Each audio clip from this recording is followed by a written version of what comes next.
What's up, you guys? This is Dart Shredder here, co-host of the podcast of Everything. Kyle and Sierra have the episode off from doing the show, but Reese has decided to join us at the last minute. Today, I'm joined by Taylor with the Smile brand slash Radiant Freedom, and I'm also joined by Chris, who I'm gonna talk to him after Taylor about something that he wanted to be interviewed about, and I'll get into that later. So Taylor, you have the floor. You have a new product slash service and a bunch of other things that you are working on. So you have the floor. You can go ahead and talk about all of that. And then I'll return to Reese and Chris or I with questions at the end.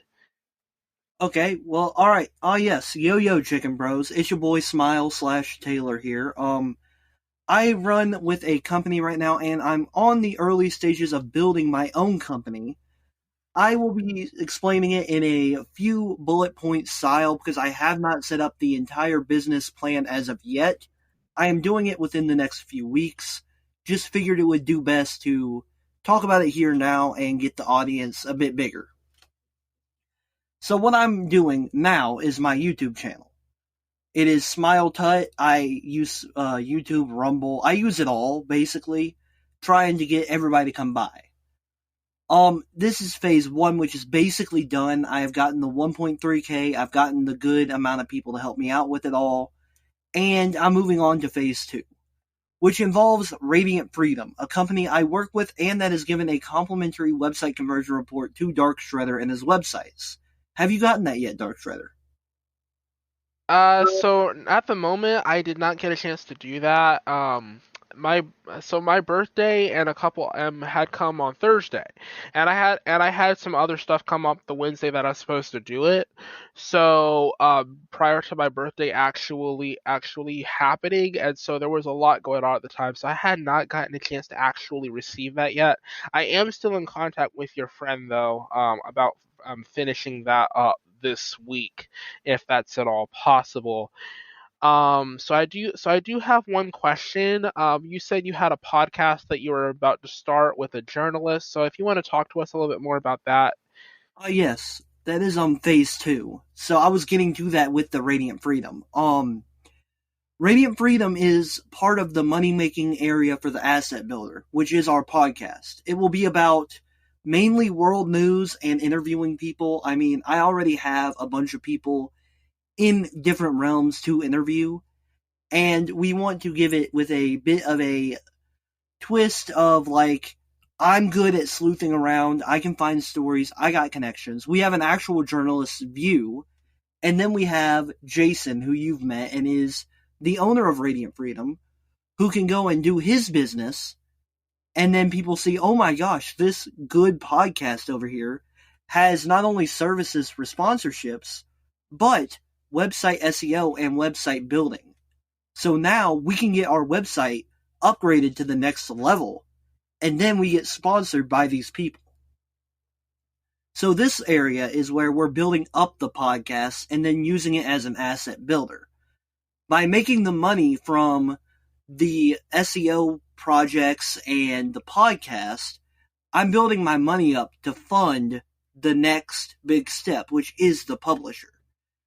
I've stated from day one that step 3 is my intended end goal. Phase 4 is practically impossible. I would have to pass the curb, so to speak, which is an economic term for being so rich that you don't have to ever be poor again. You make more than you could spend, basically. Phase 3, where I plan on ending, is the publisher.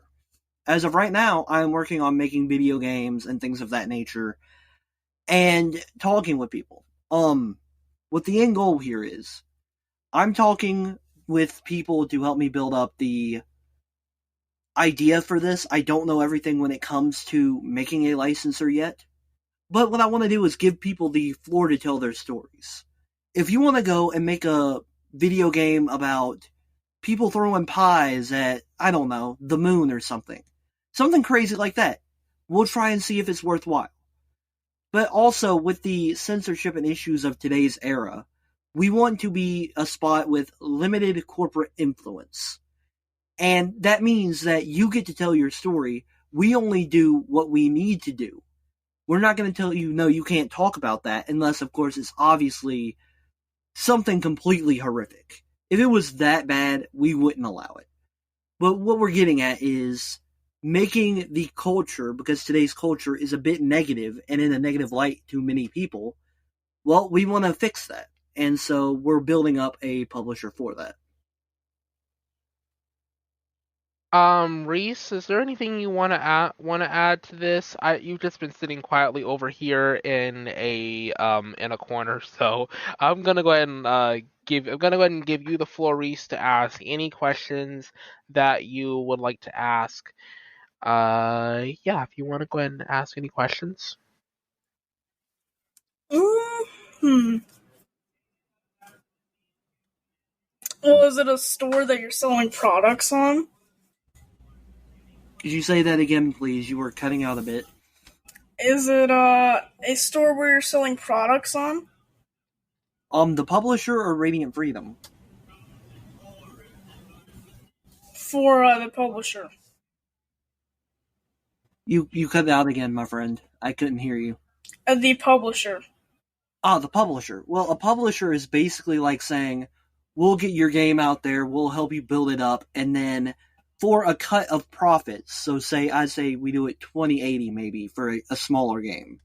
We only get 20%, but with that money we're getting, we are giving the service of heavily promoting the game, getting it out there, and it takes a publisher to license the game to a place like PlayStation, Sony areas, or heck, even Xbox, Nintendo. You need a publisher for things of that nature. And I want to go for more than just video games. What about movies, TV shows?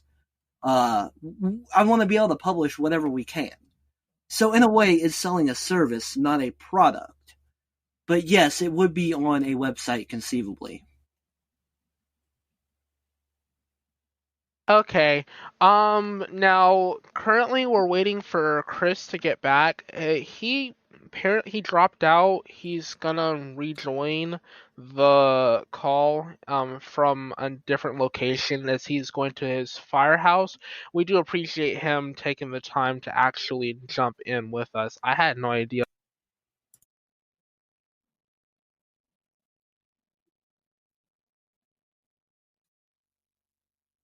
Uh-oh. Oh. Oh. Here, Okay, let me message him. See disconnected what. there for a second.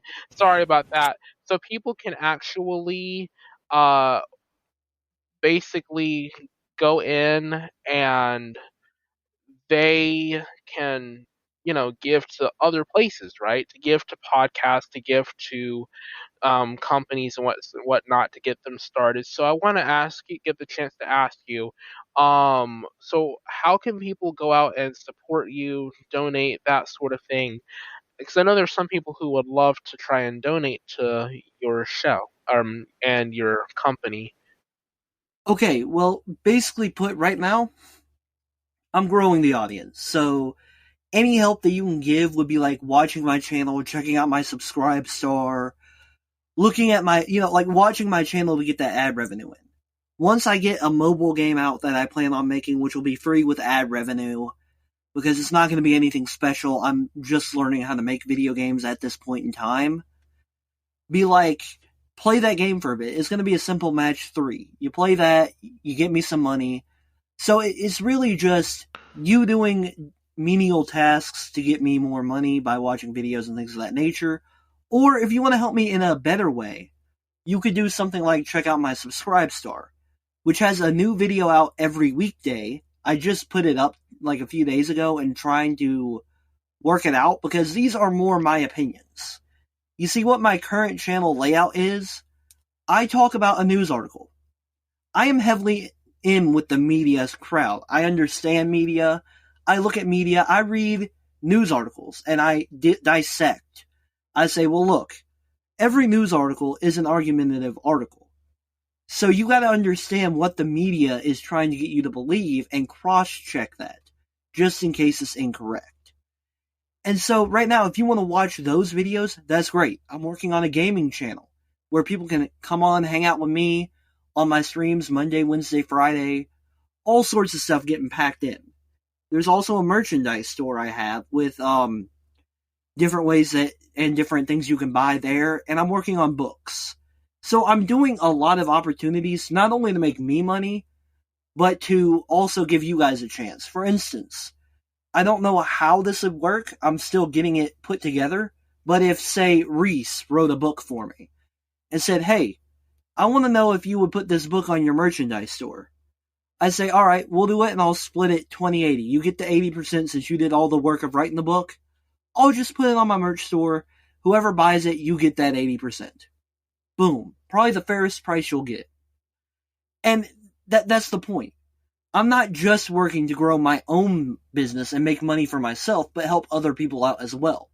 In this economy, the only way to fix this inflationary spiral is A, figure out who you need to vote for, who is going to fix the inflation, because inflation is caused by too much government spending and too little business creation. Or B, you make businesses to help circulate the money. So I'm doing a bit of both. I'm studying up on the politics side, which is divisive, I admit. But it's not just that. I'm working on making the business and making the institutions that will help with the inflation, help with getting people more money, and just generally give people a chance to get their stories out there. Okay. So, man, still waiting for Chris to come back, and well, I could give you early concepts of a video game I'm about to pitch if that would. Yeah, if you wanna do that, that's perfectly fine with me. But I doubt Max is gonna come back in time. Because I have to do. Me and Sierra were supposed to do my co-host Sierra, we're supposed to do an episode at 4. So I doubt we're gonna have time for Chris's thing. I guess I will have to let him know about that. If I can record that separately and tack it on. It's possible. That's no problem. If you guys have any other questions first, let me know. Oh, he's joining back. There you go. We were just talking about you, Chris. You dropped out, and we were running out of time. All right, so I'm gonna let Taylor talk about what he wanted to talk about for this last 2 to 3 minutes, and then I'm gonna switch gears, and Chris has some information that he wants to talk about and get interviewed about on his end of the spectrum here. So I'm gonna get to talk to him as well, and then we'll kind of close out after that. So Taylor, you have the floor again. You may spill whatever you want. Actually, this stuff is pretty interesting. I'm actually very impressed by this. So give us the details. You have the floor. Well, like I said, I'm not only a publisher, but I generally love media and want to make media. So this is a video game idea I have, and I believe Chris has some experience here. Am I correct, Chris? I said I was going to a school for video game design, but hey, I'm all ears. I'm willing to listen. Well, this is a video game idea I've had for a while. Now, this is one of many. I have an entire 300-page lore Bible somewhere in one of my notebooks about an entire franchise I want to make at some point, but that aside, this is something completely different. This one is going to be a Metroidvania-type game with a lot of biblical aspects, although I wouldn't call it completely biblical, as the base storyline itself is a story of either redemption or condemnation. The 7 bosses in this game are going to be based off the 7 deadly sins. I'm in early concept mode now, but I've gotten greed and pride put together pretty well at this point, and how each of them will work. So obviously, as it's a Metroidvania, it will be a platformer, side-scroller type slash game, if that makes sense. The goal with the intro boss, who is Pride, is to have Pride make fun of you while you're going through a platforming section. So his whole boss battle is a gauntlet at the very beginning of the game. You're jumping through all of these hoops. Every time you take damage or you die, Pride laughs at you and talks about how he's going to beat your ass when you finally make it to the top. Forgive my French. This game is not meant for children, though. Once you get all the way up to the top, you meet him, and he's just this stickly, weak guy who can't do crap, Like, literally, his only move is going to deal zero damage, and he has 1 hit point. Well, once you finally come up there and you basically touch him and he dies, well, he doesn't really die. What happens is you get to either spare him or kill him. Now, I'm not going too deep into explaining any of what that is, but basically, you can either spare or kill all 7 bosses. And that's only one boss concept, which is really strong in my opinion. I really thought Pride was put well together. Greed is the second one, and I kind of like this one a lot, especially because it's a 5-headed dragon in a Scrooge McDuck gold pit. I thought that was an amazing idea. One of the cool things about it is each of the 5 heads are different types of greed. For instance, there is greed of betrayal, which is the 3rd head. If you pay him enough money, he will actually betray his other heads and help you fight at certain sections of the battle. And when you actually have to fight him, he will be easier to kill, simply because you paid him to rig it. And it's all that. The boss battles are meant to be the core aspect of the game, and the major reason to play them. Yes, there's going to be platforming sides to it where you run and jump through, fight basic enemies, but the boss battles are the major talking point of this game, if you will. Any thoughts on this, Chris? Do you like the idea? Do you think I could work on anything here? I think it's great. I'm actually I am in the process of writing a sci-fi story because I am a very, very big sci-fi nerd. I have 4 chapters written so far for the story. I've kind of hit a writer's block with it. I'm working on trying to get past it. But I think it's a great idea. We really haven't had a game like that come out in a while. So And I think, honestly, it'd be a really cool idea. the reason for that is the current censorship of today's age. I'm not doing it to be all Christian and everything. Sure, I am a Christian man. I read the Bible, yes. But this game isn't meant to be a wholly Christian game. At its core is the story of a man redeeming himself or condemning himself. It is a story of either redemption or condemnation. You decide in the game from its few different endings. But at its core, what it is the story of a flawed man. We've all been there. We've all made mistakes. But the story is almost a metaphor of us making mistakes every day and fighting to change them. And I want this game to be something that makes you think. Not only is it a good, fun game to play, but it makes you think and reflect. That's what good story writing and a good game does to you. Oh, yeah. One of the... Sorry for cutting you off. Taylor or Tyler? I keep forgetting. It's Taylor. So, one of the key aspects of my game that I want to make is you're put through the let's say the ringer. You're put through the ringer. You have a choice. You can either play. You have a choice of which faction you play as. You can either play as the good guys or you can play as the bad guys. One of the coolest little things that I've learned from playing other sci-fi games is there's a way to make it to where you can have a system in place where if you join the other team and you do like missions for them, it decreases your reputation with one side. So if you join the insurrectionists, everybody in the galaxy hates you. Okay, But if you join the... Well, go ahead. I apologize. No, you're good. So, and if you join the Imperium, which is my faction, everybody likes you except the insurrectionists. But that's just how I have it so far. That's the concept of it. Okay, here's the thing. Is this going to be like a 3D open world game? That's my plan. what it is it's going to involve a lot of like fleet combat. Do you know what EVE Online is? You ever heard of EVE Online? Yes, if I may, let me give something to you. I love your idea. Generally speaking, I think your idea is amazing. Don't start there. You have that, okay? That's your goal.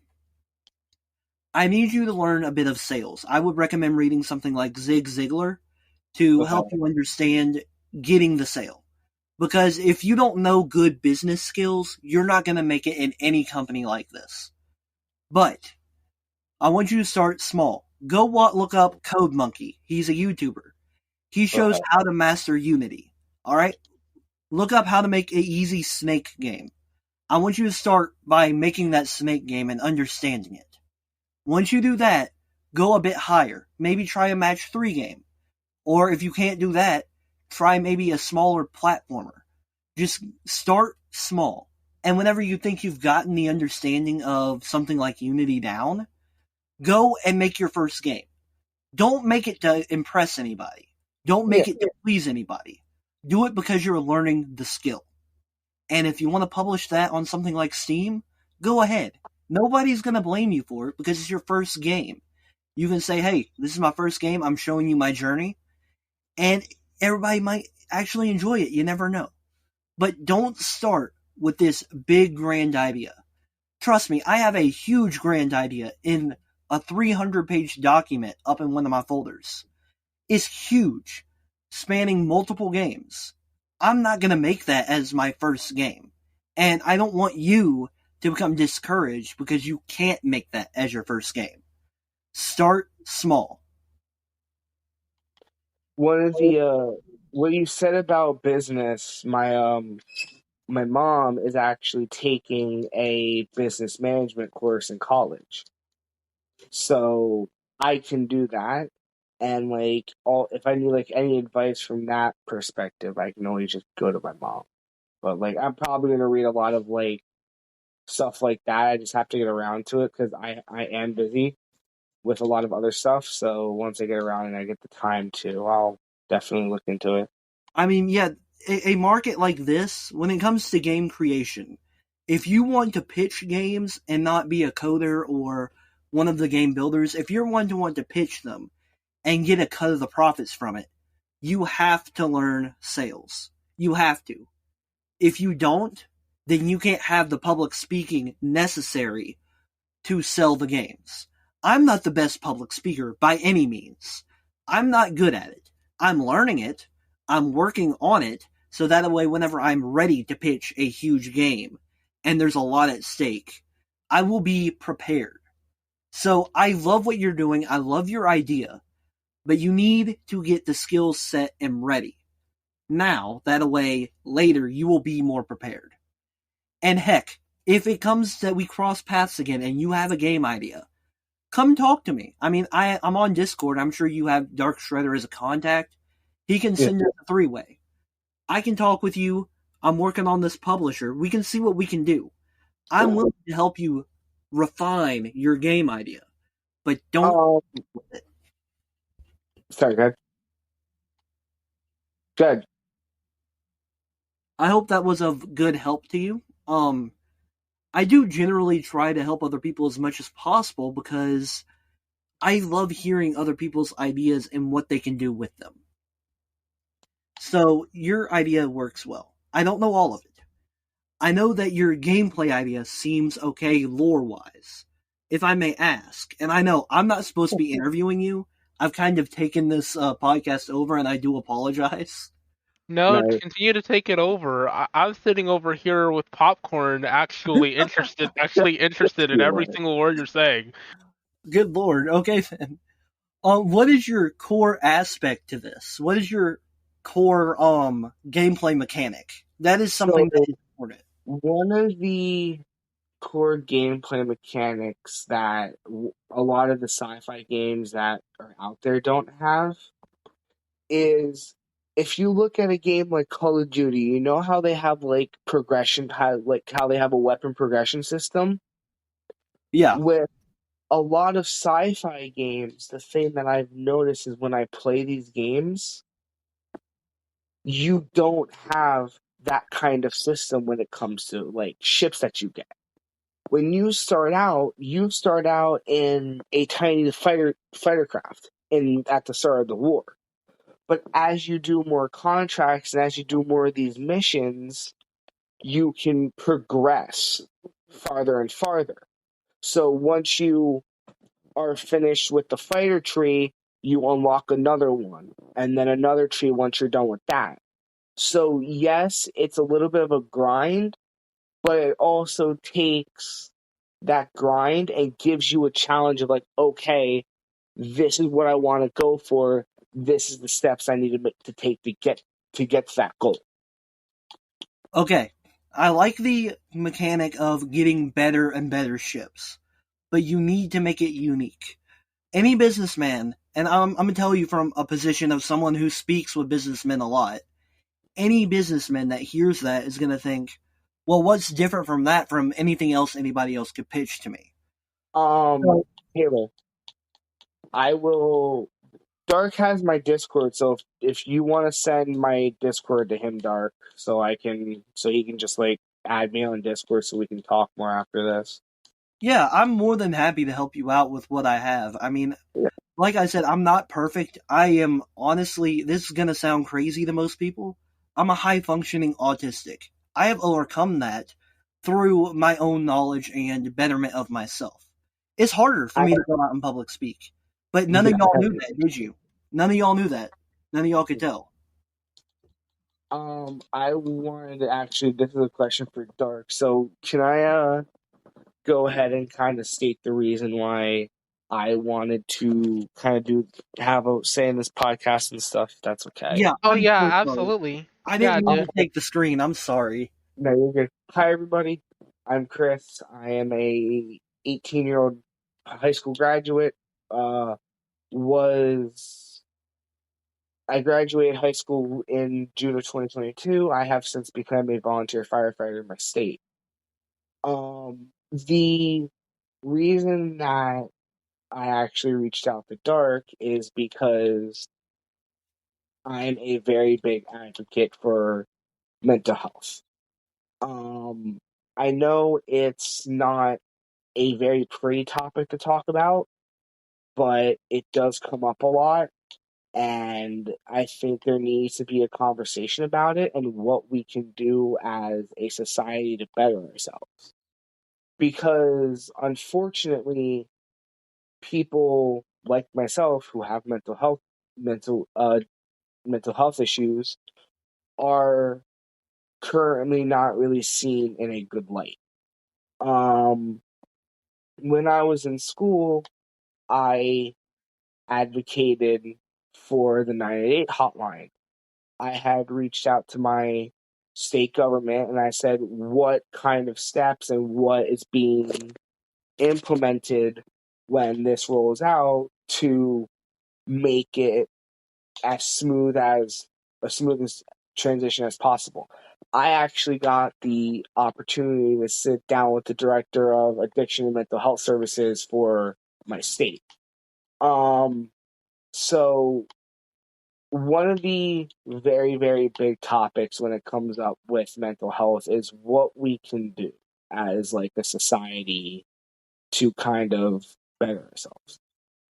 One of the biggest things that we can do as a society to better ourselves is to stop putting so much stigma around mental health issues.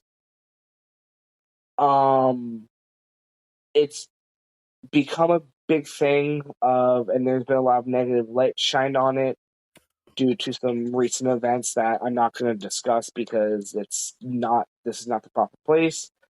Dark and everybody else in here should know what I mean by that when I say that. But all those events and all the incidents that have happened really have kind of pushed in the agenda that the people in the office are trying to do. They're trying to portray people with mental health issues as monsters. Not every person that has mental health issues is how they say it is. I have mental health issues, and I'm a volunteer firefighter wanting to go career. It ultimately depends on how the person was raised and how they were taught to deal with it. Like, some people were taught to deal with it other ways. That doesn't make them any different than me. Like, you can look at them differently, but they're not. They're a normal human being, and they deserve to be treated as one. They don't deserve to be labeled because they have these issues. And that's one thing as a society that I think we need to work on, that we can better ourselves Um, am I allowed to ask questions here? I don't know. I'm more of a on. guest. But I'm Okay. Well, I do agree with a lot of what you said. Like I said, I am a mental ill patient, and I look up to Elon Musk in certain aspects, such as the way that he is a high functioning autistic and is the richest man in the world. I mean, if he can do it, I sure can. But I think there needs to be a line drawn there. There is a difference between people who are mentally ill and people who are so mentally ill that they could be a danger to society. I'm not saying that you are or that I am.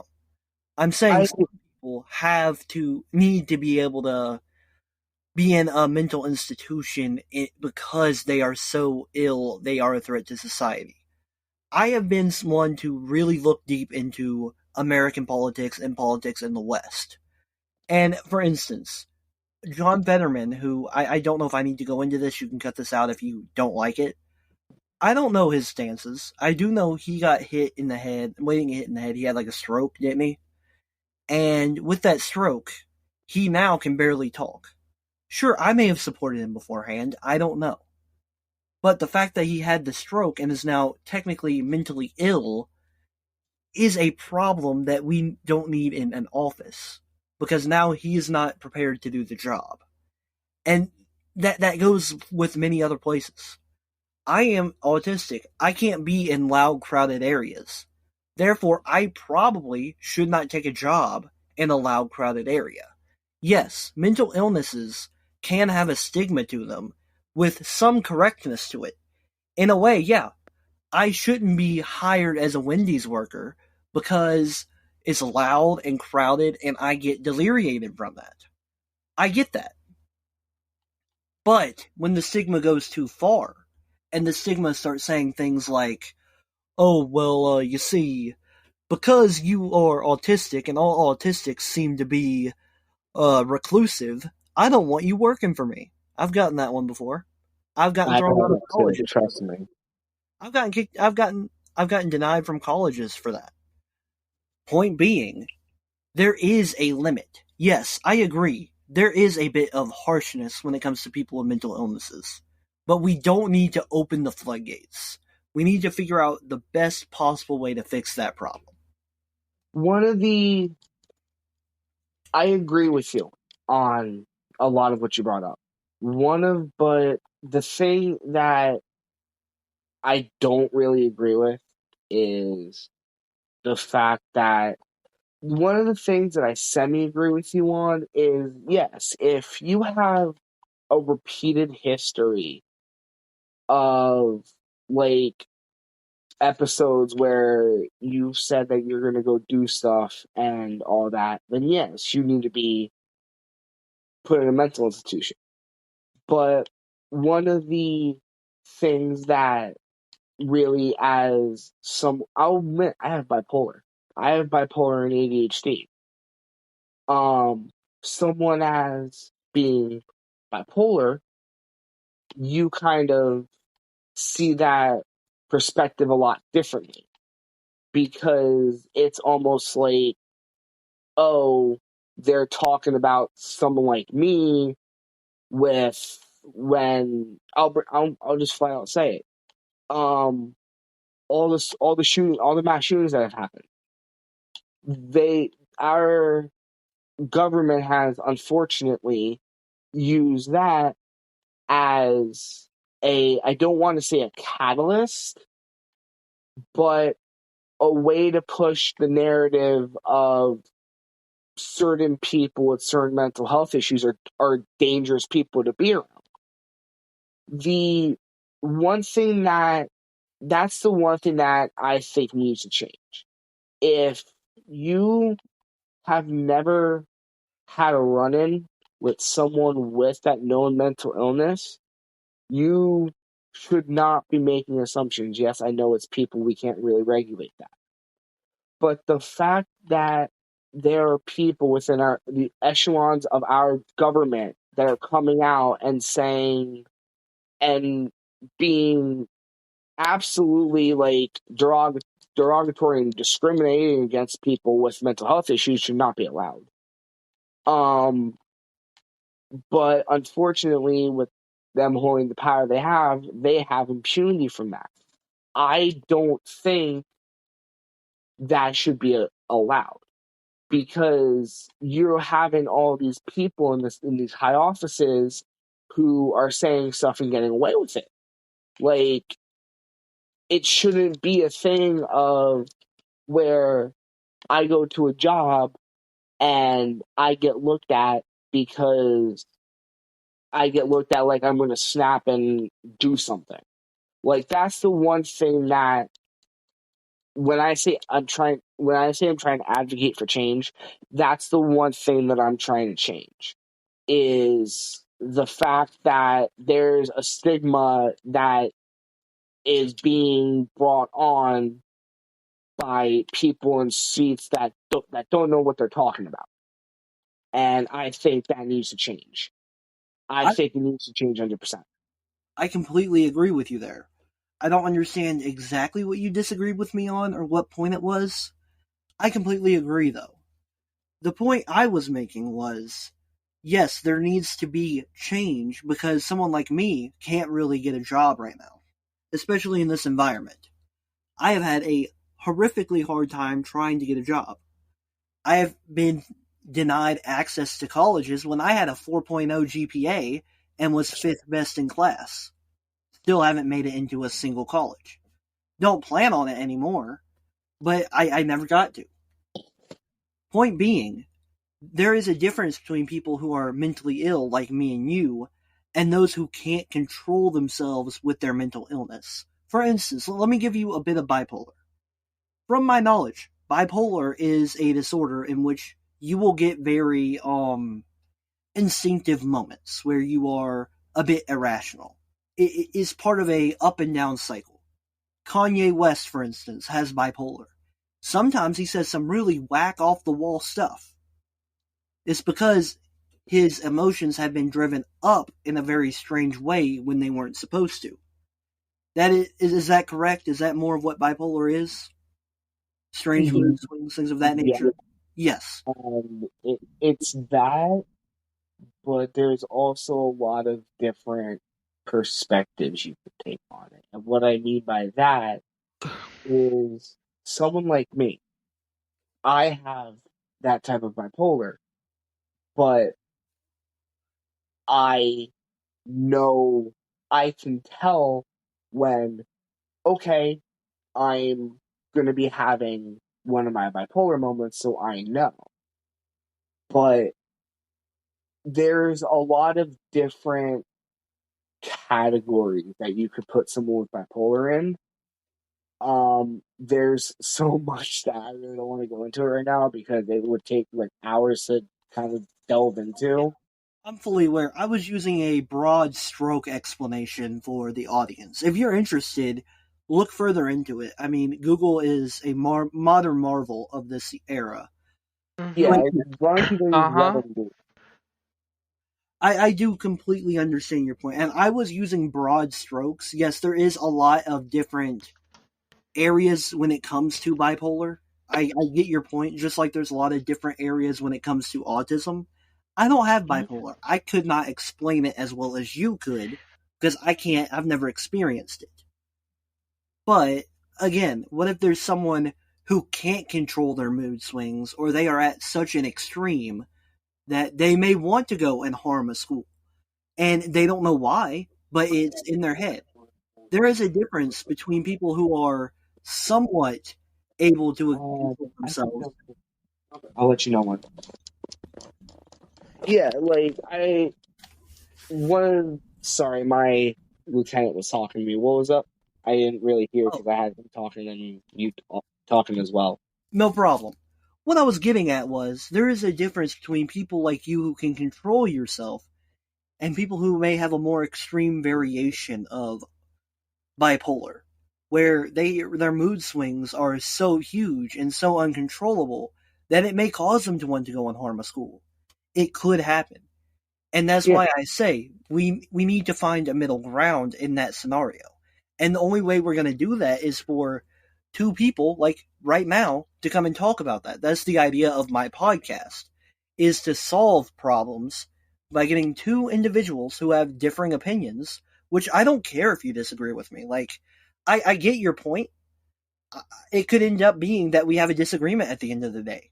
But I will say I respect you a lot for coming on and talking about this and allowing a differing opinion to come in and give it to you without you being offended or mad that I had a different opinion than you. I highly Right. respect that. Right, I think that's how how society is actually supposed to work.